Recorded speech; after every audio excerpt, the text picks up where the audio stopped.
आज आपण उपवासाच्या बऱ्याच रेसिपी पाहणार आहोत। तर त्यातली पहिली रेसिपीसाठी आपल्याला लागणार आहे ही 4 कच्ची केळी। कच्ची केळी घेतल्यानंतर ती आपल्याला सोलून घ्यायची आहे आणि सोलल्यानंतर केळी ही काळी होत असते। काळी होऊ नये म्हणून लिंबू घ्यायचं आणि असं लावून घ्यायचं लिंबूचा रस। त्यानंतर काय करायचं आहे, किसणी घ्यायची आहे। शक्यतो आपल्याला जाड होलायची किसणी घ्यायची आहे। तर ही जाड होलायची किसणी घेऊन कढईमध्ये तेल मस्त असे गरम करून घेतलेले आहे आणि गरम तापलेल्या तेलामध्ये अशा प्रकारे किसून घ्यायचं आहे। किसत असताना गॅसची फ्लेम कमी करायची म्हणजे हाताला चटके सुद्धा लागत नाही। अशा प्रकारे पूर्ण केळाचा खीस हा कुरकुरीत होईस्तोवर तळून घेतलेला आहे। मस्त असा रंग सुद्धा आलेला आहे। तर आता ह्या चिवड्यामध्ये टाकण्यासाठी कढीपत्ता सुद्धा मस्त असा कुरकुरीत होईस्तोवर तळून घ्यायचा आहे। कढीपत्ता तळून झाल्यानंतर आवश्यकतेनुसार ड्रायफ्रूट घ्यायचे आहे। जे तुम्हाला घ्यायचे असले ते घेऊन मस्त असे खमंग तळून घ्यायचे आहे। अशा प्रकारे तर मी काही काजू आणि थोडे काही बदाम असे ड्रायफ्रूट घेऊन ते तळून घेतलेले आहे मस्त। ते सुद्धा आपल्याला सर्व असे प्लेटमध्ये काढत घ्यायचे आहे। अर्धी वाटी शेंगदाणे सुद्धा तळून घेतलेले आहे। त्यानंतर ड्रायफ्रूट, शेंगदाणे, कढीपत्ता या तळलेल्या खिसामध्ये टाकायचं आहे। वरतून थोडीशी पिठी साखर टाकायची आहे। चवीनुसार मीठ टाकायचं आहे। चिमूटभर लाल मिरची पावडर टाकायची आहे। चवीनुसार टाकू शकतात। सर्व मिक्स करून घ्यायचं आणि त्यानंतर तयार झालेला आहे मस्त असा आपण मार्केटमधून विकत आणतो ना ब्रँडेड कंपनीचा केळीचा चिवडा, तशाच प्रकारे हा फ्रेश चवीला अप्रतिम असा चिवडा हा तयार होत असतो उपवासाचा आणि झटपट सुद्धा होत असतो। तुम्हाला पहिली रेसिपी ही कशी वाटली मला कमेंट्स करून सांगा आणि आवडलीच तर लाईक करा। चॅनलवरती नवीन असाल चॅनलला सबस्क्राईब करा। 4 केळामध्ये भरपूर असा हा चिवडा तयार झालेला आहे। चला तर मग आता यापुढची रेसिपी पाहूया। तर 1 वाटी शेंगदाणे आणि 1 वाटी किसून घेतलेला गूळ घेतलेला आहे। त्यासोबतच अर्धा चमचा तूप लागणार आहे। कढईमध्ये शेंगदाणे हे टाकून घ्यायचे आणि कमी ते मध्यम गॅसवरती शेंगदाणे खरपूस होईपर्यंत आपल्याला हे भाजून घ्यायचे आहे। हे लक्षात असू द्यायचं आहे का शेंगदाणे भाजत असताना ते आपल्याला जाळू द्यायचे नाही, तर मस्त अशी साल निघेपर्यंत खरपूस असे कमी ते मध्यम आचेवरती शेंगदाणे हे भाजून घ्यायचे आहे। शेंगदाणे हे भाजून झालेले आहे। शेंगदाण्याची साल वगैरे पूर्ण शेंगदाणे हे क्लीन झालेले आहे।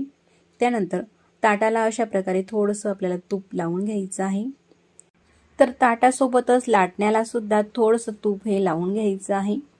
आता पूर्णपणे तूप हे लावून झाल्यानंतर कढईमध्ये 1 वाटी किसून घेतलेला गूळ हा टाकायचा आहे। आपण शेंगदाणे आणि गूळ हा समप्रमाणामध्ये घेतलेला आहे। गूळ कढईमध्ये टाकून घेतल्यानंतर गॅसची फ्लेम चालू आहे आणि हा जो गूळ आहे तो आपल्याला वितळून घ्यायचा आहे। असा परतून घेतला की यामध्ये पाणी वगैरे टाकायची काही गरज नाही। असा हा वितळला जातो आणि पूर्णपणे हा वितळून झाल्यानंतर यामध्ये अर्धा चमचा आपल्याला तूप टाकायचं आहे। परतून घ्यायचं आहे। तुपामुळे ही जी आपण रेसिपी करणार आहोत ना, या रेसिपीला छान अशी शायनिंग येते आणि दिसायला अगदी मार्केटमधून आणल्यासारखीच दिसत असते। तर गुळाचा आपल्याला पाक करून घ्यायचा आहे। पाक पूर्णपणे पक्का झालेला आहे का नाही परफेक्ट असा चेक करण्यासाठी पाण्यामध्ये काही ड्रॉप टाकायचे आहे आणि काही सेकंदानंतर चेक करायचा आहे। असा पाक हा लांबला गेला म्हणजे अजून हा कचोट आहे, पूर्ण परिपक्व असा झालेला नाही। पुन्हा काही सेकंद होऊ द्यायचा आहे, 1 मिनिटापर्यंत, 1 किंवा अर्धा मिनिट होऊ दिल्यानंतर पुन्हा मी तुम्हाला चेक करून दाखवते। आता हा लांबला जात नाही तर तुटत आहे आणि असा खणखणीत पाकाची गोळीही वाजत आहे। त्यानंतर लगेचच यामध्ये शेंगदाणे जे आपण क्लीन करून घेतले आहेत ना याच्या पाकड्या, त्या टाकून अतिशय पटापट ही प्रोसेस आपल्याला करायची आहे आणि पटकन मिक्स केल्यानंतर तूप लावलेल्या ताटावरती मिश्रण हे टाकायचं आहे। लाटण्याने लाटून घ्यायचं आहे। लाटत असताना चौकोनी आकार द्यायचा आहे। तर पूर्ण एकसारखं असं हे लाटून घेतलेलं आहे, तुम्ही पाहू शकता। अशा प्रकारे ही पापडी लाटून झाल्यानंतर गरम असतानाच कट करून घ्यायची आहे, म्हणजे आपल्याला हव्या त्या साईजमध्ये पीसेस याच्या वड्या पाडायच्या आहे, लहान किंवा मोठ्या साईजमध्ये। चिकीला अशा चिरा देऊन कट करून ही अशीच राहू द्यायची आहे आणि पूर्णपणे थंड झाल्यावरती काढून घेतलेली आहे। तर तुम्ही पाहू शकता जशी आपण मार्केटमधून चिक्की ही विकत आणतो ना शेंगदाणे आणि गुळाची, तशाच प्रकारे ही चिक्की घरच्या घरी तयार होत असते आणि एकदम कुरकुरीत खुसखुशीत अशा प्रकारे लगेचच तुटत असते। चवीला अप्रतिम लागणारी, लहानांपासून मोठ्यांना सर्वांनाच आवडणारी शेंगदाणा गुळाची चिक्की ही घरी तयार झालेली आहे। चला तर मग आता पाहूया पुढची आणि तिसरी रेसिपी। तर 1 वाटी भगर घेतलेली आहे. भगर मिक्सरच्या भांड्यामध्ये टाकून घेते. मिक्सरच्या भांड्यामध्ये टाकण्याआधी भगर ही स्वच्छ कापडाने पुसून घेतलेली आहे. ही भगर एकदम बारीक करायची नाही, तर फक्त प्लस मोडवरती फिरून घेतलेली आहे. त्यानंतर एखादी बाउलमध्ये काढून घ्यायची आहे वाटलेली भगर. आता मिक्सरच्या भांड्यामध्ये 2 चमचे साबुदाणा घ्यायचा आहे. साबुदाणा सुद्धा स्वच्छ कापडाने पुसून घेतलेला आहे. साबुदाण्याचं अशा प्रकारे पीठ केलेलं आहे. साबुदाण्याचं पीठ हे भगरीमध्ये टाकून घेतलेलं आहे आणि ज्या वाटीने आपण भगर घेतलेली आहे त्याच वाटीने अर्धी वाटी दही घेतलेलं आहे आणि अर्धी वाटी पाणी घेतलेलं आहे. पाणी दही यामध्ये टाकून मिक्स करून घ्यायचं आहे. पूर्ण एकजीव करून घ्यायचं आहे. पूर्ण असं हे फेटून घेतलं का यामध्ये जे आपण दही घातलेलं आहे त्याच्या पूर्णपणे गोठड्या मोडून एकदम स्मूथ असं हे बेटर तयार होत असते. चवीनुसार हिरवी मिरची टाकायची किंवा हिरव्या मिरचीचा ठेचा सुद्धा टाकू शकतात. तर मी बारीक कट करून हिरवी मिरची ही टाकलेली आहे. त्यासोबतच चवीनुसार मीठ सुद्धा टाकून घेतलेलं आहे. मीठ मिरची सर्व व्यवस्थित असं मिक्स करून घ्यायचं आहे. यानंतर गॅसवरती कढईमध्ये 2 ग्लास पाणी हे 1.5 ते 2 ग्लास पाणी उकळी काढण्यासाठी ठेवलेले आहे. त्यामध्ये स्टँड सुद्धा ठेवून घेतलेले आहे. पाण्याला उकळी येत असताना कुकरच्या डब्याला सुद्धा तेल लावून घेतलेलं आहे. तर हा पाव चमचा सोडा घेतलेला आहे. सोडा असा पाण्यामध्ये टाकून मिश्रणामध्ये टाकलं का पटकन हा ॲक्टिव्हेट होतो आणि आपण जी रेसिपी करणार आहोत ती छान अशी फुलून येत असते. तर पाव चमचा सोडा टाकून घेतल्यानंतर एका डायरेक्शनने फेटून घ्यायचं आहे. फेटून घेतल्यानंतर लगेचच कुकरच्या डब्यामध्ये टाकून घेते. कुकरच्या डब्यामध्ये किंवा ताटामध्येही तुम्ही करू शकता. तर आधीच तेल वगैरे लावून ठेवायचं आहे. पूर्ण हे मिश्रण टाकून घेतल्यानंतर उकळत्या पाण्यामध्ये हा डबा ठेवायचा आहे आणि झाकण ठेवायचं आहे. 20 मिनिटं हा स्टीम करून घ्यायचा आहे. तर साधारण 18 ते 20 मिनिटापर्यंत हा ढोकळा आपण स्टीम करून घेतलेला आहे. त्यानंतर मी तुम्हाला दाखवते. अशा प्रकारे हा फुलून आलेला आहे. यामध्ये सुरी टोचून पाहायची आणि सुरी पूर्ण क्लीन निघाली म्हणजे ढोकळा अगदी परफेक्ट हा शिजलेला आहे हे ओळखायचं. गॅस बंद करून घेतलेला आहे. ढोकळ्यासाठी फोडणी ही तयार करायची आहे. तर 1 पळीभर तेलामध्ये पाव चमचा जिरे टाकून जिरे छान तडतडल्यानंतर चवीनुसार हिरवी मिरची टाकायची आहे. सर्व परतून घ्यायचं आणि ही मस्त अशी गरम गरम फोडणी ढोकळ्यावरती टाकायची. ढोकळा कट करून घ्यायचा आणि तयार झालेला आहे मस्त असा उपवासाचा खमंग ढोकळा. ढोकळा हा पूर्णपणे कट करून झाल्यानंतर तो आपल्याला पलटून घ्यायचा आहे. म्हणजे ताटामध्ये ढोकळा मी काढते आणि खालून सुद्धा तुम्ही जाडी पाहू शकता. जशी बेसन ढोकळ्याची जाडी येते ना तशाच प्रकारे हा ढोकळा घरी तयार होत असतो. चला तर मग आता पुढची रेसिपी पाहूया. तर 1 वाटी साबुदाणा पॅनमध्ये टाकून घ्यायचा आहे आणि परतून भाजायचा आहे. कमी ते मध्यम आचेवरती साबुदाणा हा अगदी परफेक्ट भाजला जातो. असा परतत राहायचा आहे. साबुदाणा म्हणजे सर्व बाजूनी एकसारखा समस्त भाजला जाईल. आता रंग सुद्धा बदललेला आहे. थोडासा गुलाबी हा दिसत आहे साबुदाणा आणि फुलून सुद्धा आलेला आहे. आता त्याच वाटीने अर्धी वाटी शेंगदाणे घेतलेले आहे. शेंगदाणे सुद्धा आपल्याला खरपूस असे भाजून घ्यायचे आहे. शेंगदाणे साबुदाण्यासोबतच आपल्याला लागणार आहे अर्धी वाटी खोबऱ्याचा खीस. तो परतून मस्त असं खरपूस होईपर्यंत भाजून घेतलेला आहे. आता पूर्ण हे थंड होऊ द्यायचं आणि थंड झाल्यानंतर एखादी मिक्सरच्या भांड्यामध्ये टाकून पूर्ण असं जेवढं बारीक हे वाटता येईल तेवढं बारीक एकदम स्मूथ असं हे वाटून घ्यायचं. त्यामध्ये 1 वाटी गूळ टाकते. गूळसुद्धा हा परतून घेतलेला आहे म्हणजे मिक्सरमध्ये फिरून घेतलेला आहे आणि अशा प्रकारचं मिश्रण हे तयार होत असते. तर आता यामध्ये आपल्या आवश्यकतेनुसार ड्रायफ्रूट टाकून घेऊ शकतात किंवा ऑप्शनल नाही जरी टाकले तरी काही हरकत नाही. गरम करून घेतलेलं तूप टाकायचं आहे. तर आवश्यकतेनुसार तूप थोडंसं कमी अधिक लागू शकतं. साधारण 3 ते 4 चमचे मी तूप हे टाकून घेतलेलं आहे पोहे खाण्याचे. तर असा मुटका करून पाहायचा. असं 1 चमचा मी पुन्हा तूप यामध्ये टाकून घेतलेला आहे. तर असं मिश्रण घ्यायचं आणि असे गोल गरगरीत लाडू हे तयार होत असतात. तर असे लाडू आपण बनवून प्रवासामध्ये सुद्धा नेऊ शकतात. अजिबात खराब होत नाही. 15 दिवस तर 1 महिन्यापर्यंत हे लाडू छान टिकतात आणि आतमध्ये सुद्धा मस्त असे रवा टेक्स्चरचे हे लाडू तयार होत असतात.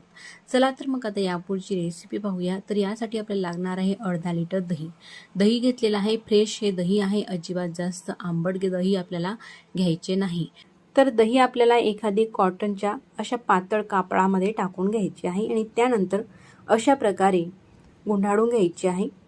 जसे आपण श्रीखंडासाठी दही हे बांधून ठेवतो ना तशी सुद्धा बांधून घेऊ शकतात किंवा अशा प्रकारे हाताने थोडंसं दाबून घेतलं का म्हणजे पटकन दह्याच्या आतील पाणी हे निघतं आणि आपलं काम पटकन व्हायला सोपं होतं. तर मी असं हे दाबून घेते. थोडं पुश करत तर हा गोळा तयार होत असतो दह्याचा. तर असंच पूर्ण पाणी हे काढून गोळा तयार झाल्यानंतर एखादी बाउलमध्ये टाकून घ्यायचं आहे आणि फेटून घ्यायचं आहे. एकदम स्मूथ असं करायचं आहे फेटून. अगदी क्रीमी हे दही तयार झालेलं आहे फेटल्यानंतर. तर आता यामध्ये आपल्याला टाकायचं आहे अर्धा cup condense milk. Condense milk टाकून घेतल्यानंतर पूर्ण मिक्स करून घ्यायचं आहे. जर का मैत्रिणींनो तुमच्याकडे कंडेन्स मिल्क नसेल तर तुम्ही 2 चमचे मिल्क पावडर आणि पाव कप साखरचाही वापर करून घेऊ शकता. तर आता चवीनुसार वेलची पूड टाकून घेतलेली आहे. आता ह्या टीनमध्ये मी हा खरवस लावत आहे. तर टीनमध्ये सर्व मिश्रण हे टाकून घेते. थोडंसं टॅप करायचं आहे. यावरती तुम्हाला जर का आवडत असेल तर जायफळाचा किस करून टाकायचा आहे. थोडंसं चवीनुसार जायफळ मी किसून घेतलेला आहे. केसरही ठेवू शकतात. केसरसुद्धा ऑप्शनल आहे. तर केसरच्या काही काड्या मी अशा प्रकारे ठेवून घेतलेल्या आहे. आता हा जो टीन आहे एक पातेलं घ्यायचं मोठं, त्यामध्ये साधारण 2 ग्लास पाणी टाकून एक मोठं स्टँड ठेवलेलं आहे. त्यामध्ये हा टीन ठेवून त्यावरती झाकण ठेवायचं आहे. वरतून सुद्धा झाकण ठेवायचं. गॅसची फ्लेम मोठी आहे आणि साधारण 15 ते 20 मिनिटापर्यंत स्टीम करून घ्यायचं आहे. नंतर एखादी स्पून किंवा सुरी टोचून पाहायची. अगदी क्लीन निघाली म्हणजे परफेक्ट हे खरवस तयार झालेलं आहे. तर बऱ्याच वेळा आपल्याला खरवस खावंसं वाटते आणि दूध मिळत नाही खरवसचं, तर त्यावेळेस अशा प्रकारे खरवस बनवून खाऊ शकतात. चवीला खरवस सारखंच हे लागत असते. फक्त आपण जे दही घेतो ना ते आंबट नाही घ्यायचं, एकदम फ्रेश असं दही घ्यायचं आणि अशा प्रकारे हे खरवस तयार होत असते. आता हे पीसेस करून घेतलेले आहे. पाहू शकतात खरवस सारखंच हे दिसत आहे. चवीला सुद्धा तशाच प्रकारे हे खरवस लागत असते. तर पूर्ण हे काढून घेते पीसेस. तर उपवासाला हे खरवस खाता येते. कधी खरवस खाण्याची इच्छा झाली तर अशा प्रकारे करून पहा आणि कसं झालं मला कमेंट्स करून सांगा. चला तर मग पाहूया पुढची रेसिपी. तर पुढच्या रेसिपीसाठी आपल्याला घ्यायचा आहे 1 कप साबुदाणा. 1 कप साबुदाणा घेऊन तो पॅनमध्ये टाकून घेते. साबुदाणा टाकून घेतल्यानंतर आपल्याला एकदम खरपूस असा भाजून घ्यायचा आहे. आता साबुदाणा हा व्यवस्थित असा भाजून झालेला आहे. तो थंड करण्यासाठी ठेवायचा आहे. तोपर्यंत एक मोठ्या साईजचा बटाटा हा उकळून सालं काढून घेतलेली आहे. बटाटा किसून घेतलेला आहे. साबुदाणा पूर्णपणे थंड झालेला आहे. साबुदाण्याचं पीठ तयार करून घेतलेलं आहे आणि उकडलेल्या बटाट्याच्या किसामध्ये पूर्ण पीठ हे टाकून घेतलेलं आहे. तुम्ही जर का उपवासाला हिरवी कोथिंबीर खात असाल तर कोथिंबीर टाकू शकतात किंवा स्किप सुद्धा करू शकतात. 1 चमचा रेड चिली पेस्ट किंवा हिरवी मिरचीचा ठेचाही वापरू शकतात. अर्धी वाटी शेंगदाण्याचा कूट, चवीनुसार मीठ आणि अर्धा चमचा जिरे. सर्व हे साहित्य टाकून घेतल्यानंतर मिक्स करून घ्यायचं आहे. पूर्ण एकजीव करायचं आहे. मोठ्या पसरट ताटामध्ये हे एकजीव करून घेते म्हणजे व्यवस्थित असं मळलं जाईल. तर यामध्ये आपल्याला पाण्याची आवश्यकता लागली नाही. तर आत्ताच तुम्ही पाहू शकतात फक्त एवढेच पाणी घेतलेले आहे आणि हाताला थोडं पाणी लावून यापासून आपल्याला वडे तयार करायचे आहे. तर फक्त वडेच नव्हे तर आपण भरपूर असे वेगवेगळे पदार्थ या मिश्रणापासून तयार करणार आहोत. तर असा गोळा घेतला लिंबूच्या साईजचा आणि असा गोल करून दाबून घेतला का हा तयार होत असतो वडा आणि त्यामध्ये अशा प्रकारे छिद्र दिलं का तयार होत असतो मेंदू वडा. त्यासोबतच अशी गोल गोल भजीही करून घेऊ शकतात. याला गोल छोटे बॉल किंवा भजीही असं म्हणू शकतात. गरम तेलामध्ये हे सर्व आपल्याला तळून घ्यायचे आहे. तर तळालाही जास्त काही तेल लागत नाही. अजिबात तेलकट होत नसतात. एकदम कुरकुरीत आणि खुसखुशीत हे जे आपण बनवलेले आहे हे तयार होत असतात. वडे, मेंदू वडे आणि गोल भजी. त्यासोबतच आपण स्टिक सुद्धा तयार करणार आहोत. कुरकुरे सारखे कुरकुरे सुद्धा तयार होत असतात. तर असे हे तळून घेतल्यानंतर काढून घ्यायचे आहे. मस्त असं रंग आल्यावरती तुम्ही पाहू शकतात. अजिबात तेलगट नाही आणि झटपट सुद्धा ही रेसिपी तयार होत असते. मेंदू वडे, वडे आणि गोल भजी त्यासोबतच स्टिक सुद्धा अशीच ऑइल फ्री ही सारखी तयार होत असते. तर एखादी दुधाची पॉलिथिन किंवा मिठाची किंवा पायपिंग बॅगनेही यामध्ये मिश्रण भरून अशा प्रकारे कुरकुरे हे आपण तयार करून घेऊ शकतात. आता परतून घेऊ आणि कुरकुरे हे तळत असताना त्यामध्ये मिरची घेतलेली आहे. मिरचीला अशी चीर देऊन त्यामध्ये मीठ भरून घ्यायचं आणि ह्या ज्या मिरच्या आहेत त्या तळून घ्यायच्या म्हणजे कुरकुरेही तळले जातील आणि मिरच्या सुद्धा अशा कुरकुरीत फराळासोबत अशा तळलेल्या मिरच्या असल्या का फराळाची चव आणखीनच वाढते. मिरच्या ह्या तळून झालेल्या आहे. मिरच्या कढईच्या आतून काढून घ्यायच्या आहे आणि कुरकुरे सुद्धा. तर जर का तुमच्याकडे पाहुणे मंडळी आले तर कोणाला सुद्धा ओळखू येणार नाही का तुम्ही एकाच मिश्रणापासून हे वेगवेगळे असे पदार्थ केलेले आहे। बाहेरून खूप असे कुरकुरीत आहे आणि आतमधून सॉफ्ट आहे, तुम्ही पाहू शकतात अशा प्रकारे। चला तर मग आता पुढच्या रेसिपीकडे वळूया। तर पुढच्या रेसिपीसाठी गॅसवरती कढई ठेवून त्यामध्ये 1 चमचा तूप टाकायचं आहे। तूप असं वितळलं का त्यामध्ये हे डेसिकेटेड कोकोनट घेतलेला आहे, म्हणजेच खोबऱ्याचा खीस। तर 2 कप घेतलेला आहे खोबऱ्याचा खीस, हा परतून घ्यायचा आहे। तर आपल्याला जास्त जाळायचा नाही, तर कमी ते मीडियम गॅसवरती हा साधारण 2 मिनिटं परतून घ्यायचा आहे। आणि त्यानंतर जेवढा आपण खोबऱ्याचा खीस घेतलेला आहे त्याच्याने मी 1 कप साखर टाकायची आहे। थोडंसं असं हे परतून घ्यायचं आणि पाव कप यामध्ये दूध टाकायचं आहे। दूध टाकून घेतल्यानंतर परतून घ्यायचं आहे। जोपर्यंत आपल्याला परतवायचं आहे तोपर्यंत की अशी गोळी होत नाही, तर असं हे चेक करायचं आहे। मिश्रण हातावरती थोडंसं घ्यायचं आहे आणि गोल अशी चिकटसर गोळी तयार झाली का मिश्रण अगदी परफेक्ट हे तयार झालेलं आहे ओळखायचं प्रकारे। तर आता गॅस बंद करून घेते आणि मिश्रण हे खाली उतरून घेते। थोडंसं हे थंड झालं, थोडंसं कोमट झाल्यानंतर लाडू हे पटापट आपल्याला ओढून घ्यायचे आहे। आणि लाडू हा ओढून झाल्यानंतर अगदी झटपट हे लाडू वळले जातात आणि महिनाभर सुद्धा टिकतात। तर हे लाडू घरी खायला सुद्धा करू शकतात किंवा प्रवासात न्यायला सुद्धा बनवून घेऊ शकतात। तर असा हा लाडू वळून झाला का सुकं जे डेसिकेटेड कोकोनट असते ना त्यामध्ये असा बुडवून घ्यायचा वरतून। हे लावल्यानंतर जसं आपण मार्केटमधून डेसिकेटेड कोकोनट खोबऱ्याचा लाडू विकत आणतो तशाच प्रकारे हे लाडू दिसत असतात। तर आता अशाच प्रकारे मी पूर्ण हे लाडू वळून घेते।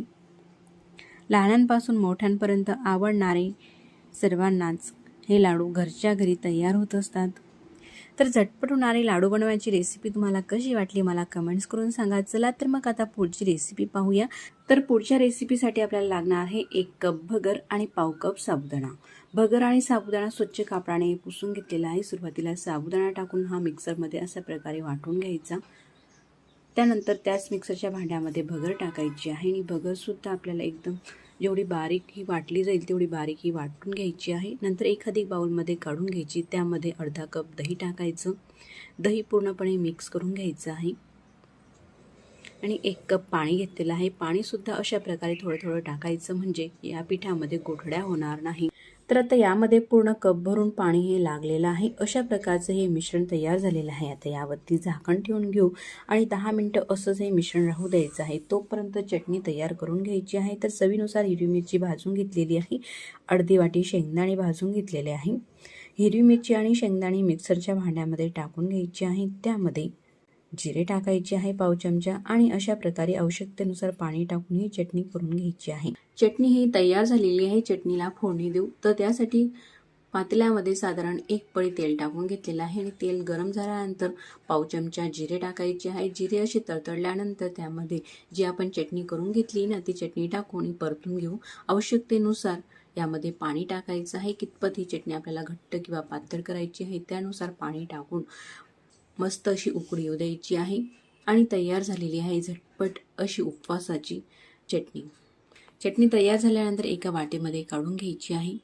तर आता मीडियम साईजच्या अशा 2 या शिमला मिरच्या घेतलेल्या आहे। देठं काढून एकदम बारीक आपल्याला फाईन ही मिरची कट करून घ्यायची आहे। मिरची कट करून झाल्यानंतर मिश्रण सुद्धा पाहूया। 10 ते 12 मिनिटं हे असंच राहू दिलेलं आहे। त्यानंतर चवीनुसार मीठ टाकायचं आहे आणि अर्धा चमचा बेकिंग सोडा टाकायचा आहे। त्यानंतर पटापट हे मिक्स करून घेतलेलं आहे आणि इडली पात्राला तेल सुद्धा लावून घेतलेलं आहे प्लेटीना। त्यामध्ये अशा प्रकारे हे मिश्रण भरायचं आहे। प्लेटीमध्ये इडलीचं मिश्रण भरण्याआधी पात्रामध्ये सुद्धा पाणी हे उकळत आहे। उकळत्या पाण्यामध्ये अशी ह्या प्लेटी ठेवलेल्या आहे। झाकण लावायचं, इडली होऊ द्यायची। 10 ते 12 मिनिटापर्यंत इडली होत आहे। तोपर्यंत राहिलेल्या मिश्रणामध्ये चिरून घेतलेली शिमला मिरची, अर्धा चमचा जिरे, चवीनुसार लाल मिरची पावडर टाकून सर्व हे मिक्स करून घ्यायचं आहे। पूर्ण असं हे एकजीव झाल्यानंतर गॅसवरती हे अप्पे पात्र ठेवलेलं आहे। गॅस चालू केलेला आहे। अप्पे पात्रामध्ये अगदी थोडंसं तेल टाकून घ्यायचं, 1-1 थेंब किंवा ब्रशनेही तेल लावून घेऊ शकतात। आणि तेल टाकून घेतल्यानंतर मिश्रण हे भरून घ्यायचं आहे अप्पेसाठी। मिश्रण पूर्ण भरून झाल्यानंतर झाकण ठेवायचं आणि कमी ते मीडियम गॅसवरती साधारण 3 मिनिटं हे शिजू दिलेलं आहे। मस्त असे बेक झालेले आहे अप्पे। नंतर पलटून घेतलेले आहे। एखाद थेंब पुन्हा तेल यामध्ये टाकून घ्यायचं आहे। झाकण ठेवून एखाद मिनिटं पुन्हा होऊ द्यायचं। तुम्ही पाहू शकता तोपर्यंत इडलीसुद्धा मस्त अशी झालेली आहे. इडली पूर्ण थंड झाल्यानंतर आपण काढून घेत आहोत. जशी आपण तांदूळाची इडली करतो ना, सेम तशाच प्रकारच्या हे इडल्या तयार होत असतात पांढऱ्या शुभ्र. तर हे इडल्या आणि आप्पे चिंचेचा कोड किंवा चटणी यासोबत चवीला छान अशी लागत असतात आणि आप्पेसुद्धा मस्त असे स्पंजी तयार होत असतात. चला तर मग आता पुढची रेसिपी पाहूया. तर पुढची रेसिपीसाठी आपल्याला लागणार आहे कच्ची केळी. तर काही मी कच्ची केळी घेऊन ती सोलून घेतलेली आहे. खिसणी लागणार आहे, तेल लागणार आहे. तेलसुद्धा मस्त असे कडकडीत तापून घेतलेले आहे. गॅसची फ्लेम कमी केलेली आहे. त्यानंतर खिसणीवर घेऊन अशा प्रकारे केळं हे किसत घ्यायचं आहे, म्हणजे खाली तेलामध्ये छान लांब लांब असे चिप्स हे पडत असतात. चिप्स पाडून झाल्यानंतर ते तळून घ्यायचे आहे. मस्त असे कुरकुरीत खुसखुशीत होईपर्यंत हे चिप्स आपल्याला तळायचे आहे. चिप्स हे कुरकुरीत झालेले कसे ओळखायचे, जे आपले बबल्स निघत आहेत ना बुडबुडे असे, ते पूर्णपणे कमी झाल्यानंतर बबल्स चिप्स हे पूर्णपणे तळून झालेले आहे हे ओळखता येते. नंतर पूर्णपणे तळून झाल्यावरती झाऱ्याने तेलाच्या आतून चिप्स हे काढून घ्यायचे. तर अशाच प्रकारे मी बाकीचे सर्व चिप्स हे तयार करून घेते. तर फ्रेंड्स, आत्तापर्यंत तुम्ही माझे रेसिपी बऱ्याच पाहिल्या. त्यातली रेसिपी तुम्हाला कोणती आवडली मला कमेंट्स करून सांगा आणि व्हिडिओ थोडासा सुद्धा आवडला असेल तर व्हिडिओला लाईक करून घ्या. चॅनलवरती नवीन असाल तर चॅनलला सबस्क्राईब करा. सबस्क्राईब केल्यानंतर बेल आयकनही प्रेस करा, म्हणजे मी जेव्हाही नवीन व्हिडिओ अपलोड करेल त्या व्हिडिओचं नोटिफिकेशन सगळ्यात आधी तुम्हाला येईल आणि तुम्हाला तो नवीन व्हिडिओ पाहता येईल. तर अशा प्रकारे बरेचसे चिप्स असे किसून घेतलेले आहे आणि आपल्याला जर का गोल चिप्स करायचे झाले तर कशा प्रकारे करायचे ते सुद्धा आपण पुढे पाहूया. अगदी झटपट आणि मोजक्या साहित्यामध्ये हे केळा चिप्स आणि फ्रेश तेलामध्ये सुद्धा हे चिप्स घरीच तयार होत असतात. तर अशा प्रकारे मस्त कुरकुरीत होईपर्यंत हे चिप्स आपल्याला तळून घ्यायचे आहे. चिप्स टाकल्यानंतर मात्र गॅसची फ्लेम मोठी करायची. चिप्स टाकत असताना फक्त कडकडीत तेल हे तापून घ्यायचं. गॅसची फ्लेम कमी करायची, म्हणजे हाताला चटकासुद्धा लागणार नाही, तेलाची आसही लागणार नाही. तर असे हे लांब चिप्स तयार झालेले आहेत. तर आता मी तुम्हाला गोल चिप्स करून दाखवते. तर केळं असं हे उभं पकडायचं आणि अशा प्रकारे किसून घ्यायचं, म्हणजे मस्त गोल गरगरीत चिप्स हे तयार होत असतात. केळीचे चिप्स हे तयार होत असतात. तर असं हे उभं केळं जर का किसलं तर गोल चिप्स होत असतात आणि आडवं जसं आपण मगाशी पाहिलं तसं आडवं केळं घेतलं तर लांब चिप्स पडत असतात. तर तुम्हाला कोणत्या प्रकारचे चिप्स हे करायचे आहेत त्यानुसार केळं तुम्ही पकडू शकतात आणि मस्त असे परफेक्ट फ्रेश तेलामध्ये ताजे ताजे चिप्स घरीच बनवून खाऊ शकतात. अगदी परफेक्ट रेसिपी आहे.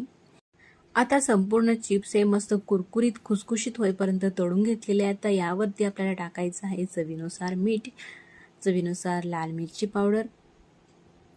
यामध्ये जर का तुम्ही उपवासाला बनवत नसाल तर चाट मसालाही टाकू शकतात. काळं मीठ, सेंधं मीठ जे तुम्हाला वापरायचं असलं ते मीठ यामध्ये घालून चवीला अप्रतिम असे चटपटीत चिप्स हे तयार होत असतात. चला पुन्हा भेटू नवीन छानशा रेसिपीसोबत. तोपर्यंत नमस्कार आणि व्हिडिओ पूर्ण पाहिल्याबद्दल मनापासून धन्यवाद.